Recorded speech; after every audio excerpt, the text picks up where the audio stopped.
My name is Nick Thomas Simmons, and I'm very pleased to be invited to make the case for Clement Attlee. Can I apologise first of all for being unable to be there at the conference today due to having to be present at my sister-in-law's wedding. The case for Clement Attlee to be the most successful Labour Party leader is, in my view, a very strong one. Indeed, Attlee can be said to be the greatest post-war Prime Minister of them all.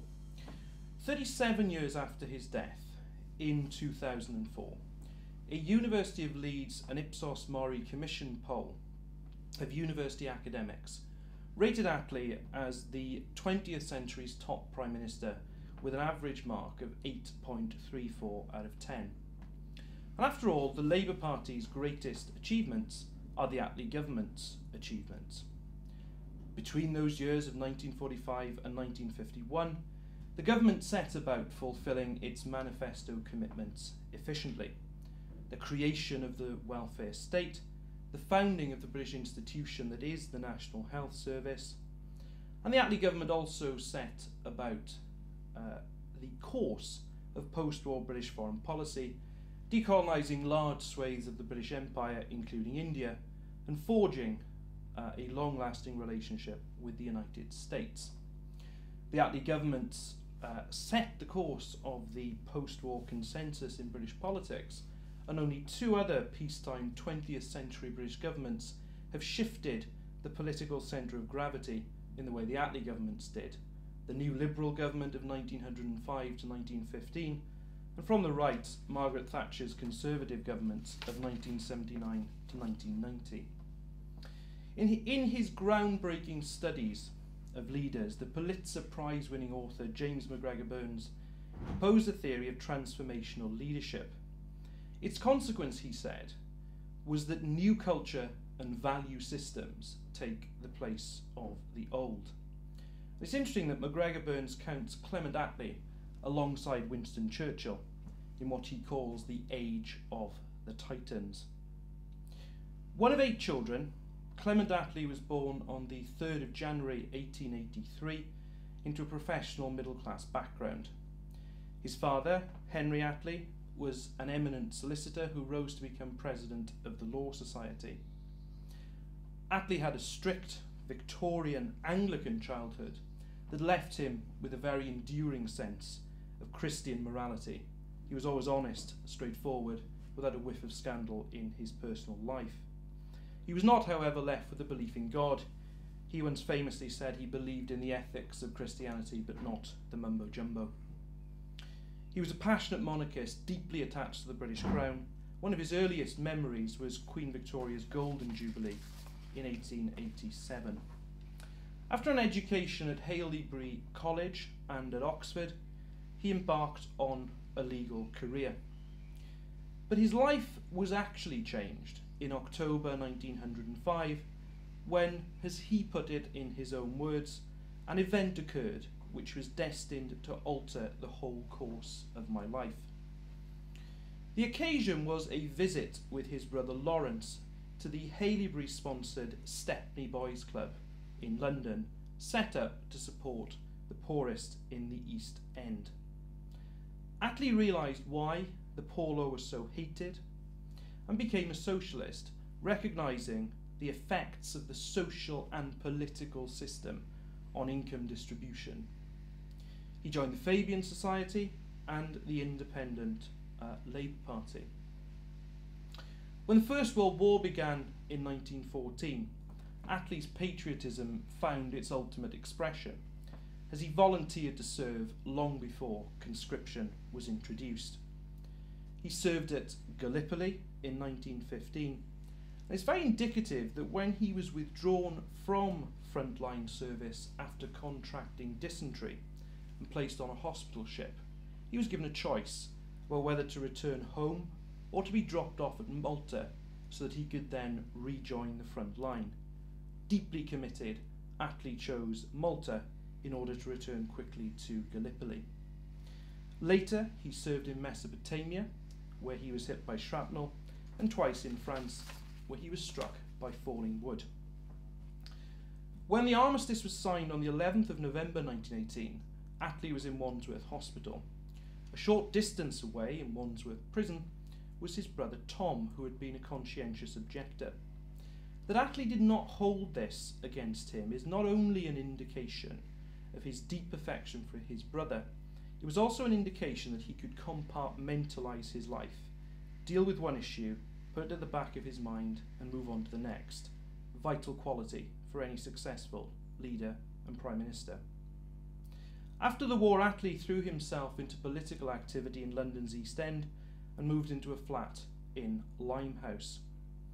In November 1919, the Labour Party swept the board and took control of Stepney Borough Council. And after that election, at the age of 36, Attlee was co-opted to be the Mayor of Stepney. This provided him with the platform to launch his parliamentary career, and he won the Limehouse constituency in the general election of November 1922. Around this time, in the summer of 1921, he also met his future wife, Violet Miller, whom he married in January 1922. With her, he had a long and happy marriage and 4 children, and that was the stability, the stable background that enabled him to continue his political career. As a new Member of Parliament, he became one of the parliamentary private secretaries to the then Labour Prime Minister Ramsay MacDonald, the Labour leader Ramsay MacDonald, and when MacDonald became Prime Minister in January 1924, Attlee was appointed Under Secretary of State for War. Back in opposition in November 1927, Attlee was appointed to the Indian Statutory Commission under Sir John Simon, tasked with considering the future government of India, and then served in the second minority Labour government of 1929 to 31, being appointed first Chancellor of the Duchy of Lancaster in May 1930, and then Postmaster General from March 1931. Labour's 1931 general election defeat was catastrophic, leaving it with a mere 52 parliamentary seats. The irony, however, is that this afforded a great opportunity for Clement Attlee to gain prominence. He hung on in Limehouse with a majority of only 551 votes and was one of only 3 government ministers to retain their seats. When the parliamentary party met after the election, Arthur Henderson, still leader in name but now without a parliamentary seat, sent a message, a scrap of paper, to say that Lansbury should be elected party leader and Attlee his deputy. In practice, in that Parliament of 1931 to 35, Attlee, Lansbury and Cripps shared the duties of leader of the opposition. When Lansbury's pacifism incurred the wrath of the then Transport and General Workers' Union General Secretary Ernest Bevin at the 1935 party conference, Lansbury relinquished the leadership, leaving Attlee as acting leader for the 1935 general election. The Labour Party did gain over 100 seats to move on to 154 seats, but nonetheless the national government retained office. When the parliamentary party met after that election, Attlee stood for the leadership against Arthur Greenwood and Herbert Morrison. Attlee remembered that in the first ballot he took 58 votes to Morrison's 44 and Greenwood's 32. Greenwood fell out and the final result was Attlee 88, Morrison 44. Attlee's prominence amongst the MPs who had sat in the 1931 to 35 Parliament was undoubtedly critical. That cull of leadership rivals in 1931, combined with the demise of Lansbury and the drift to the left of Cripps, who was to be expelled from the party in 1939, left him in the leading position to seize the leadership, particularly at a time when Labour were not expected to be forming a government at any point soon. Attlee's leadership of the Labour Party lasted 20 years, from 1935 to 1955. No other leader of a major political party in 20th century Britain has held the reins for so long. Timing was a key. Without the Second World War, Labour most likely would have lost a general election in 1939 or 1940, and Attlee would probably have lost the leadership. Circumstances are important too. Attlee's two main rivals for the leadership, Ernest Bevin and Herbert Morrison, were bitter political enemies. Bevin, orphaned as a child, rose through the trade union movement and became wartime Minister of Labour from 1940. Morrison, also self-made and from a working class background, was the son of a policeman who had forged his career in local government. None of this is to say that Attlee was a particularly successful leader of the opposition in the years prior to the Second World War. He had to tread a very careful line as fascism spread across Europe, avoiding on the one hand charges of pacifism and on the other having to oppose the accretion of arms into the hands of the capitalist British government.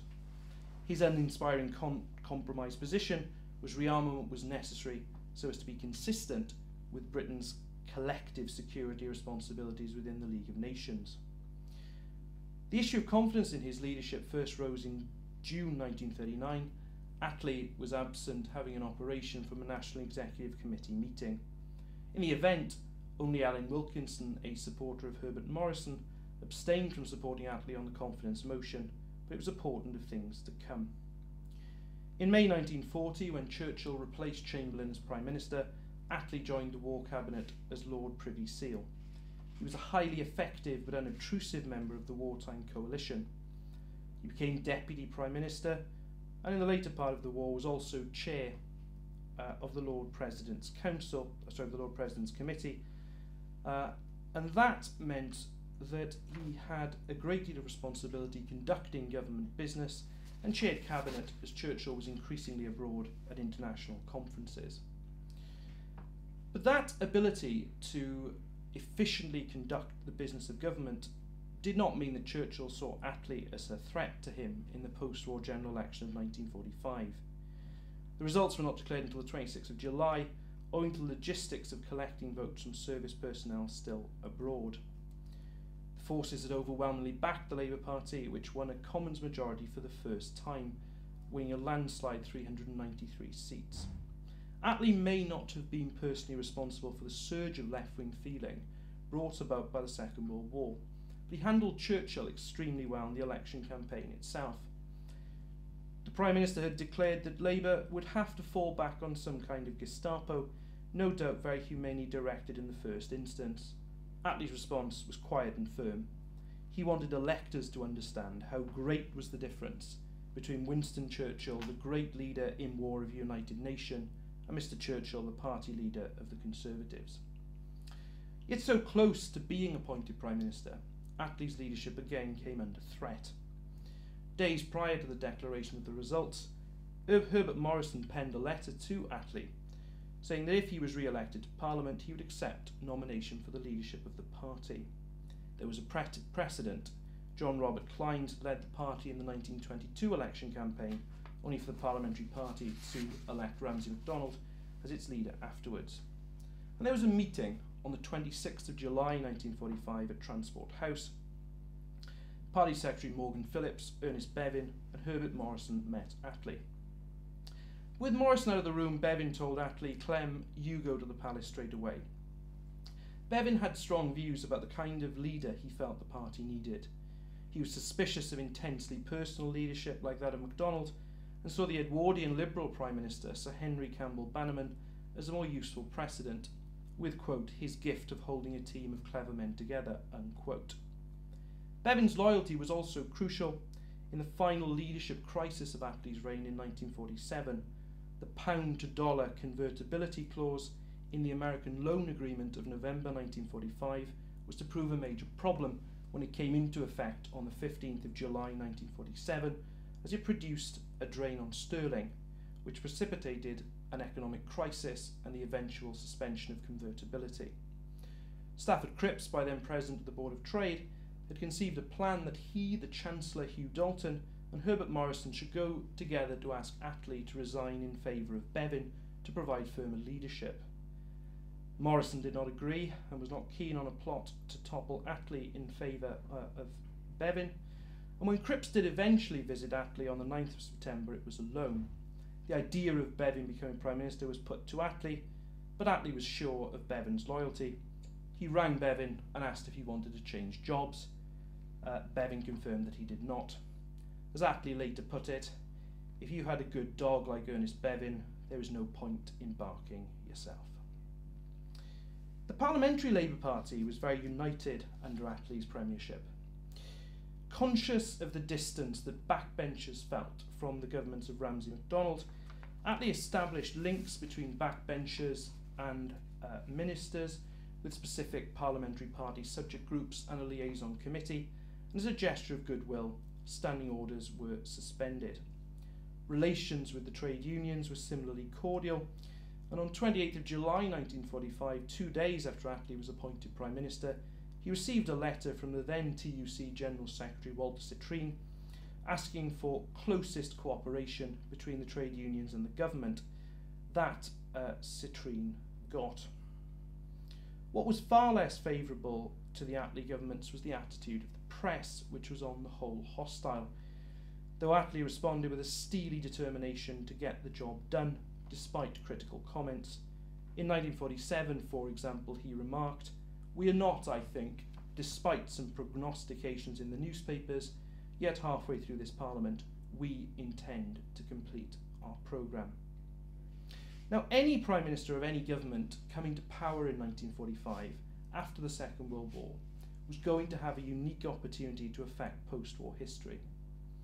The war had not only provided the catalyst for radical political change, it had provided practical options too, after the publication in November 1942 of Sir William Beveridge's report on social insurance and allied services.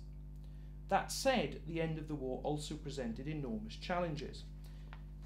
Demobilisation had to be very carefully managed so as not to produce large-scale unemployment at home. There was a demand for hundreds of thousands of homes every year against the background of a raw materials shortage. On the 21st of August 1945, the American government ended Lend-Lease, which in return for military bases had provided Britain with aid. John Maynard Keynes said that Britain now faced its financial Dunkirk. In response, the Attlee government negotiated the American loan and also received around $3 billion in martial aid from the United States between April 1948 and December 1951. With these monies, and on taking office, the Attlee government worked quickly and efficiently. Attlee kept Bevin as Foreign Secretary, away from Morrison, who was Lord President of the Council, and Attlee's deputy was dominant on the domestic front. This ensured that their rivalry did not undermine the government as a whole. Morrison skillfully piloted large-scale measures of nationalisation through Parliament.